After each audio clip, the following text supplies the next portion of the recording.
정신과 의사가 여러분의 고민을 들어드립니다. 정신여고 시즌2 안녕하세요. 써니 이혜선입니다. JYP 박재영입니다. 담이 국소담입니다.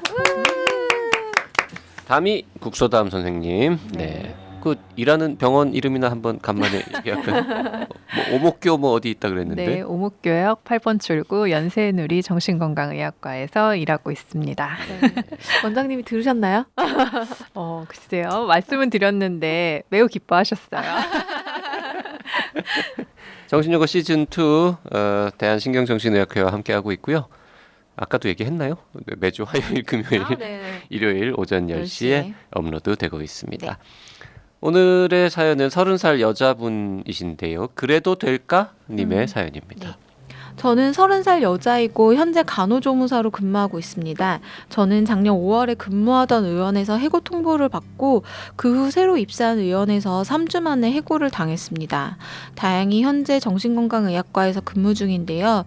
연속으로 해고 통보를 받은 이후 심한 충격으로 우울증이 왔었습니다. 사실 23살에 처음 우울증이 나타났었는데 완치 소견을 받았습니다. 하지만 연속 해고로 인해 우울증이 재발한 거예요. 상황의 심각성을 알고 곧장 정신건강의학과를 찾아가 진료를 받았습니다. 재발인 만큼 저는 약도 먹고 지속적으로 상담하면서 정말 많이 좋아졌습니다. 그러던 중에 정신건강의학과에 취직을 하게 됐고요. 문제는 예상치 못한 곳에서 생겼습니다. 같이 일하는 간호조무사 선생님이 대학병원에서 트레이닝을 받으셔서 일 처리 속도도 빠르고 유연하게 대처도 잘하시더라고요. 배우는 속도가 느린 저는 따라가기가 벅차고 버벅거리고 눈치를 보게 되고 조금이라도 실수가 있거나 그러면 경력이 있다면서 이걸 헷갈리면 어떻게 하냐며 단호한 목소리로 혼이 패닉 상태가 됩니다. 실수 없이 일 처리를 해도 수동적이고 자연스레 움츠러들고 자존감이 떨어졌습니다. 그러던 중 저희 원장님께서 갑자기 저를 따로 부르시더니 성인 ADHD 문진표를 보여주시면서 해당되는 거 없느냐고 물어보시더라고요. 그래서 그분에 해당이 되는 건 몇 가지 없다고 말씀드렸습니다. 그러다가 제가 단순한 일인데 이해를 잘 못하는 걸 보시곤 주의 집중력 검사를 해보자고 하셔서 했습니다. 그런데 정말 그 검사 결과에서 제가 ADHD일 확률이 높다는 결과값이 나온 겁니다. 저는 놀랐고 원장님께서는 그럴 줄 알았다는 반응이셔서 치료해보는 게 어떻겠냐고 하시더라고요. 본인이 강요할 권리는 없지만 본인께서도 ADHD가 있다고 생각하고 힘들 때면 약을 드신다고 먼저 말씀을 하셨습니다. 그러면서 요즘 성인 ADHD 환자가 은근히 많고 거기다 약에 대한 효과도 좋은 편이라 만족도도 높다고 하셨어요. 좀 더 집중해서 무언가를 할 수 있기에 일의 효율이나 집중 면에서도 좋아질 거라고 그러셨습니다. 저는 치료를 받기로 하고 콘서타라는 약을 먹게 됐습니다. 강제적 치료가 아니라 제가 검사하고 결과 설명을 듣고 필요하다고 생각해서 먹게 된 약입니다. 그런데 정신건강의학과에서 근무하는 간호조무사인데 정신건강 쪽 질환인 우울증으로 약을 먹으며 치료 중인데다 ADHD가 의심된다는 검사 결과를 듣고 원장님이 입사한 지 얼마 안 된 일개 간호조무사에게 약 처방까지 해주는 상황이라뇨. 원장님께서 저를 믿어주신 거에 대해 감사할 따름인데 저는 불안하기만 합니다. 원래도 쓸데없는 걱정이 많기도 했지만 이번 결과로 인해서 내가 과연 잘할 수 있을까? 실수하면 어떻게 하지? 약 처방전을 보고서 약을 꺼내 포장하고 그걸 잘 체크하고 한다지만 만에 하나라도 잘못되면 어쩌나. 마약류인 향정신성 의약품도 많이 있는데 수량 체크가 잘못되기라도 하면 어쩌지? 실망시켜드리면 어쩌지? 등등 온갖 상상이 듭니다. 일을 하는데 크게 문제는 없지만 한구석에 늘 걱정을 달고 있습니다. 불안하기도 하고요. 정신과적 문제를 갖고 있는 간호조무사가 정신과에서 일을 한다? 상상도 못 해본 일이고 제가 생각했던 ADHD와는 다른 증상 때문에 과연 내가 진짜 그게 맞나? 검사가 오염되지 않았을까 하는 온갖 추리를 하고 있는 저를 발견합니다. 물론 한 가지 검사로 진단을 내릴 순 없겠지만 전문의가 눈으로 직접 본 것이니만큼 신뢰도는 있겠죠. 물론 나중에 제 주치의 선생님도 만나뵐 예정입니다. 제가 과연 일을 잘할 수 있을지 누군가에게 말도 못하고 울적하고 그러네요. 우울증이 더 심해진 건지 아니면 진짜 ADHD 증상이 더 발현돼서 그런 건지 감정이 계속 다운되고 처지고 있는데 조언 좀 부탁드립니다. 저 이 정신건강의학과에서 계속 근무를 해도 될까요? 네. 우울증이 있고 ADHD가 있다는 진단을 받았는데 내가 과연 네. 정신건강의학과에서 일을 해도 되는 것이냐 네. 이런 고민을 하시는데 지금 그 시간 순서로 좀 다시 한번 정리하면 네. 23살에 우울증이 우울증이 나타났다가 나았고 근데 그 다음에 지금 최근에 29, 30 그 무렵에 2번 연속 해고를 당해서 우울증이 다시 왔고 네. 그래서 치료를 받던 병원에 가서 중에 치료를 받고 네. 있었는데 다른 정신건강의학과에 취직이 됐고 그렇죠. 근데 거기 원장님이 일로 와봐 이러더니 ADHD인 것 해보자 이러더라고요. 네. 같다라고 이제 검사했더니 그렇다. 그래서 그렇다. 약을 좀 먹자. 네. 지금 지금 본인도 약간 충격이신 거죠. 네, 그래서 약을 네. 지금 양쪽에서 다 먹고 계시다는 뜻인 것 네. 같습니다. 궁금한 거는 네. 그 두 사람의 의사가 서로 상대의 존재를 알고 있느냐. 우울증 약을 먹고 있다는 거를 지금 직장에 있는 우리 직장 원장님한테는 얘기를 했는지 안 했는지 그게 약간 네. 불분명하긴 합니다만 자, 하여튼 정리하면 그렇습니다. 네, 뒤인 사연이라서 다시 네. 한번 정리해드렸고요. 어떻게 할까요? 근무하는 것 자체에 문제가 있을 문제가 것 같진 있는 건 않은데. 사실 네. 아니지 않습니까? 네, 어때요? 저도 그렇게 생각합니다. 네, 그래서 일단 이분의 질문은 제가 정신건강의학과에서 계속 근무해도 될까요? 뭐 그거 간단하게 결론부터 말씀드리면 되죠. 왜 안 돼요? 맞아요. 네. 그 되게 적극적으로 치료를 받고 계신 거라서 좀 그렇죠. 그것도 되게 좋은 것 같고 네. 오히려 되게 환자한테 공감해 줄 수 있는 좋은 간호조무사분이 될 수도 있지 않을까라는 네. 생각도 들고요. 보통 있잖아요. 막 유명한 암 전문의 어떤 선생님 계신데 그분이 마침 뭐 어떤 투병을 하시게 됐다. 그러면 사실 거기 환자분들은 내심 이제 그거 자체로 되게 위안을 많이 받으세요.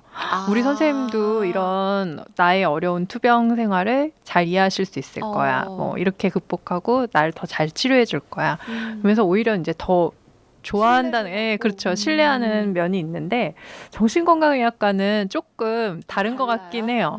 예를 들면 우리 주치의 선생님이 굉장히 우울증이 심하시고 혹은 되게 불안하시다. 그러면 사실 조금 치료받기가 힘들 것 같긴 하거든요. 근데 이제 제가 생각하기에는 제가 이제 정신건강학과 의사로서 제가 되게 막 불안 상태에 있거나 우울한 상태에서 환자분을 보는 거는 사실 치료적으로 별로 좋지 않을 것 같아요. 네. 근데 예를 들어서 어떤 병이 생겼는데 그거를 치료를 적극적으로 하고 그래서 건강하고 좋은 상태를 유지하면서 제 건강 관리를 잘 하면서 진료를 한다 하면 별 문제가 없을 것 같거든요. 네. 그러니까 이분도 사실 이제 뭐 이런 진단들을 받으셨고 사실 치료하신 경험도 있고 하니까 근데 이제 거기에 대해서 좋은 상태를 유지하시기 위해 적극적인 치료를 하고 계신 지금 상황이기 때문에 근무를 해도 될까요? 그럼 원론적인 질문에 대해서는 가능하다. 근데 대신에 이제 좋은 기능 상태를 유지할 수 있게 이제 노력을 하셔야죠. 저는 전문가는 아니지만 네. 그 일하던 의원에서 연속으로 해고 통보를 받으시고 네. 이제 우울증이 발현되신 네. 거잖아요. 근데 ADHD셨고 간단한 일을 이해 못하신 경우가 있었다라고 하신 걸 보면 예전에 해고된 의원에서도 비슷한 일들이 있어서 혹시 이걸로 인해서 해고 통보를 받으셨던 건 아닐까라는 추측을 해보거든요. 만약에 그런 거였다고 하면 이 ADHD 약을 먹고 증상이 좋아진다고 하면 우울증이 발현됐던 원인이 해소되는 거 아닌가라는 생각이 들거든요. 네, 뭐 그럴 수도 있죠. 근데 이제 이분이 이번에 이제 처음으로 ADHD 진단을 이제 받으셨다고 네. 하셨는데 실은 이제 주의 집중력이 떨어지는 거는 우울증이나 뭐 불안증 상태에서도 나타날 수 있거든요. 그러니까 사실 지금 이분 상태가 그러니까 ADHD 성인 ADHD는 그때 갑자기 발현된다기보다는 어렸을 때부터 조금 네. 그런 히스토리가 쭉 있어요. 네. 근데 이제 이분이 생각하시기에 거기에 잘 맞지 않으니까 본인도 이제 약간 당황하신 것 같기도 해요. 이번에 뭐 ADHD라니 오히려 이제 네, 이렇게 네. 생각하시는 것 같은데 그건 제가 뭐 정확하게는 잘 모르겠지만 이제 우울하신 게 지금 깔려 있는 상태에서 주의 집중력이 떨어지는 것처럼 보였을 수도 있어요. 네. 그러면 아까 JYP가 한 말이 되게 중요했던 게 네. 지금 현재 일하고 있는 정신건강의학과 원장님이 이분이 우울증 약을 먹고 있는지 여부를 아느냐 모르느냐가 되게 중요한 포인트긴 하네요. 네. 자, 만약에 모르는 상황이라면 어쨌든 우리 직장의 사장님인데 네. 거기다 먼저 얘기하지 말고 원래 자기 주치의한테 가서 얘기를 먼저 합시다. 혹시 네, 그렇죠. 서로가 네. 지금 모른다는 상황이라면 네. 내가 우리 병원 내가 선생님 제가 아시잖아요. 제가 정신건강의학과에서 일하는데 우리 네. 병원 원장님이 여차저차 검사해 보더니 ADHD 약 좀 먹자 해가지고는 지금 먹고 있다. 네. 그렇죠. 그 얘기는 네. 하셔야 될 것 같아요. 어. 저쪽에라도. 네. 한 곳으로 통일하시는 게 낫죠. 네. 그럴 것 같아요. 그리고 뭐 진짜 만약에 한쪽에서 약을 같이 처방해 줄 수도 있으니까 네. 그럼 우리 병원 저 사장님한테는 제가 직장인데 그래도 여기서 치료까지 받는 건 좀 모양이 그래가지고 병원은 제가 딴 데 다니기로 했어요. 이러면 되는 거잖아. 그렇죠. 이중 관계 이렇게 맺는 것보다는 사실 원래 본인 주치의 선생님 네. 계시니까 그쪽에서 치료 받으시는 게 더 낫긴 해요. 확실하지는 않지만 성인 ADHD가 아닐 가능성도 완전히 배제할 수는 없다 정도의 톤으로 말씀하신 것 같은데. 전문가. 아니, 지금은 분명히 이제 검사상으로는 주의 집중력은 떨어져 있을 거예요. 그러니까 네. 검사 결과가 그렇게 나왔겠죠. 근데 그게 반드시 ADHD여서 주의 집중력이 떨어지는 게 아니라 그러니까. 이제 다른 정서적인 문제 때문에 떨어지는 것처럼 일시적으로 보일 수도 있거든요. 네. 그러니까 이제 그걸 전반적으로 보셔야 되고 만약에 이분 말씀 뭐 그거랑 상관없이 이제 뭐 일할 때 이제 실수가 있을까봐 사실 걱정 많이 하시잖아요. 뭐 오히려 메모 열심히 하시고 그런 좋은 습관을 만들어서 기능을 높일 수도 있거든요. 네. 그 해고를 당한 충격으로 우울증이 온 게 아니라 거꾸로 우울증이 다시 재발해가지고 그것 때문에 뭔가 기능이 떨어져서 해고를 당했을 수도 있는 거잖아요. 또 네. 인과관계가. 그럴 수도 있겠네요. 근데 지금은 다시 이번에 여기 취직하실 때는 좋아진 상태에서 취직하신 거예요. 그 전에 이제 치료받고 좋아지신 다음에 네. 취직을 했는데 여기에서 이제 조금 동료분한테 여러 가지 지적을 받다 보니 조금 당황하는 일이 있었고 그래서 이제 이런 검사를 하시게 됐다. 저는 이게 그렇게 읽었거든요. 네. 그 실수하면 어떡하지라고 걱정 많이 하셨는데 뭐 병원 아니라 다른 수많은 직장도 실수하면 크게 잘못될 가능성은 많이 있고요. 그렇죠. 네.